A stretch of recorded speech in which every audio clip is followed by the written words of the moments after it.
সুপ্রিয় দর্শক আসসালামু আলাইকুম। Welcome back to my channel Farhana's cooking house থেকে সবাইকে স্বাগতম। ফারহানাস কুকিং হাউসে আজকের আয়োজনে থাকবে দুর্দান্ত স্বাদের একটি নাস্তার রেসিপি। খুব সহজে দুইটি উপকরণ দিয়ে এই নাস্তার রেসিপিটা আপনাদের সাথে শেয়ার করব। হাতে কিন্তু সময় না থাকলে এই নাস্তাটা তৈরি করে আপনার সোনামণিদেরকে মুহূর্তের ভিতরে তাদের মুখের হাসি ফুটিয়ে নিতে পারেন। আর বিকেলের চায়েরটা তো একদম জমেই যাবে। চলুন তাহলে মূল পর্বে চলে যাচ্ছি। হাফ কাপ পানি নিয়ে নিয়েছি, সামান্যটুকু লবণ নিয়েছি, তারপর 3-4 চামচ দিয়ে দিচ্ছি চিনি। প্রিয় দর্শক, ভিডিওটিকে কোথা থেকে দেখেছেন অবশ্য মন্তব্য করে জানিয়ে দিবেন। পানিটা বলক উঠে আসলে দিয়ে দেবো আমি এখানে 1 কাপ চাউলের গুঁড়ি। আমাদের সবার ঘরে কিন্তু চাউলের গুঁড়ি থাকে। গ্রাম অঞ্চলে অনেকেই কিন্তু এই পিঠাগুলো জানে না তৈরি করতে, বা অনেক রকমের পিঠা তৈরি করতে জানে, কিন্তু এক একবার এক এক রকমের জিনিস আছে, কিন্তু হয়তো প্রসেসিংটা তারা করতে পারে না।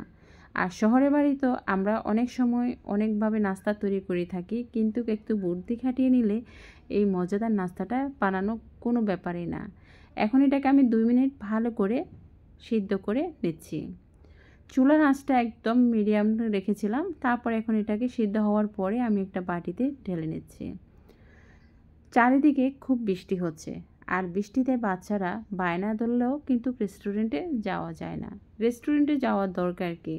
আপনি যদি খুব সহজে এই নাস্তাটি যদি ঘরে তৈরি করতে পারেন। তো এখন একটা ডিম ফেটিয়ে নিয়েছি, এখানে চাউলের গুঁড়ি আর ডিম, এই দুইটি উপকরণে আপনার এই মজাদার নাস্তাটা আপনি তৈরি করে নিতে পারবেন। এখন আমি চাউলের গুঁড়োগুলোকে ভালো করে মথে নিয়েছি। প্রিয় দর্শক, যারা আমার চ্যানেলটিকে সাবস্ক্রাইব করেছেন তাদেরকে অসংখ্য ধন্যবাদ। যারা এখন আমার চ্যানেলটিকে সাবস্ক্রাইব করেনি, প্লিজ আমার চ্যানেলটিকে সাবস্ক্রাইব করে পাশে থাকা বেল বাটনটি ক্লিক করে দিবেন, যাতে পরবর্তী যে কোনো রেসিপি আপনাদের নোটিফিকেশানে পৌঁছে যায়। আমার চ্যানেলে পুরান ঢাকার ঐতিহ্যবাহী রেসিপিগুলো কিন্তু পেয়ে যাবেন। আর চট্টগ্রামের মেয়ে হয়ে তো চট্টগ্রামের মেজবানি মাংস, চট্টগ্রামের ঐতিহ্যবাহী খাবারগুলায় দেওয়া আছে। এখন আমি এটাকে ভালো করে মথে নিয়েছি। তারপর এখানে একটা সালাদ কুটার গ্রেটার নিয়ে নিয়েছি। এখন উল্টো পিঠে আমি একটু তেল ব্রাশ করে নিয়েছি। আমার হাতেও কিন্তু একটু তেল ব্রাশ করে নিয়েছি, যাতে আপনার ডোটা ধরলে আমার হাতের তালুতে না লেগে যায়। এবার এভাবে একটু ভালো করে শেপ করে নিয়ে এভাবে আমি আপনার এইভাবে রোল আকারে নিয়েছি। এখন আমি আরেকটা তেল চাকনিতে করি নিয়ে নিচ্ছি। সেটাতে দেখতে পাচ্ছেন এভাবে একটু হালকা চেপে দিচ্ছি। দেওয়ার পরে আপনার এক সাইড দিয়ে আমি আবার একেবারে জোরে জোরে চাপতে যাবে না, তাহলে কিন্তু নিচে দিয়ে লেগে যাবে। এই দেখতে পাচ্ছেন আমি খুব একদম আলতো হাতে এটাকে উঠিয়ে নিচ্ছি। তো এইভাবে করে আপনারা এই মজাদার নাস্তাটা তৈরি করতে পারেন। আমি আবারও দেখিয়ে দিচ্ছি খুব সহজে এই নাস্তাটা কিভাবে করবেন।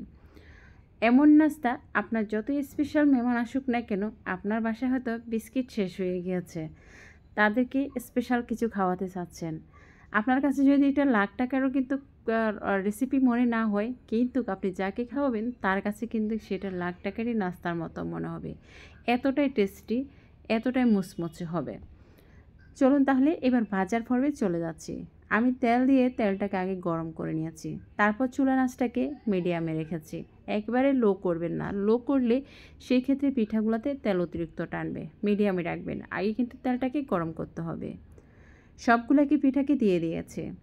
এখন আমি 2 মিনিট অপেক্ষা করেছি, যাতে এক পাট শক্ত হয়। এক পাট শক্ত হলে তারপর আমাদেরকে এগুলা নাড়াচাড়া করতে হবে।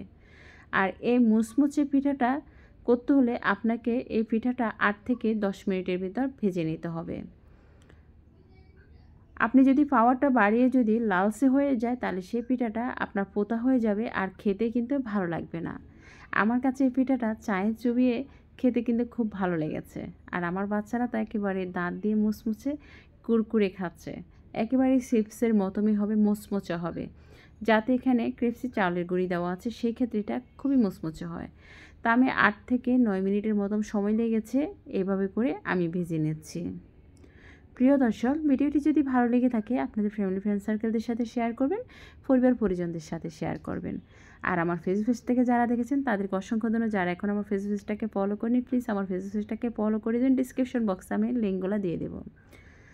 পুরান ঢাকার ঐতিহ্যবাহী রেসিপিগুলো পাওয়ার জন্য আমার চ্যানেলকে ভিজিট করতে পারেন। সব রেসিপিগুলো দেওয়া আছে, বিরিয়ানি, তেহেরি, নেহারি যাই আছে পুরান ঢাকার ঐতিহ্যবাহী।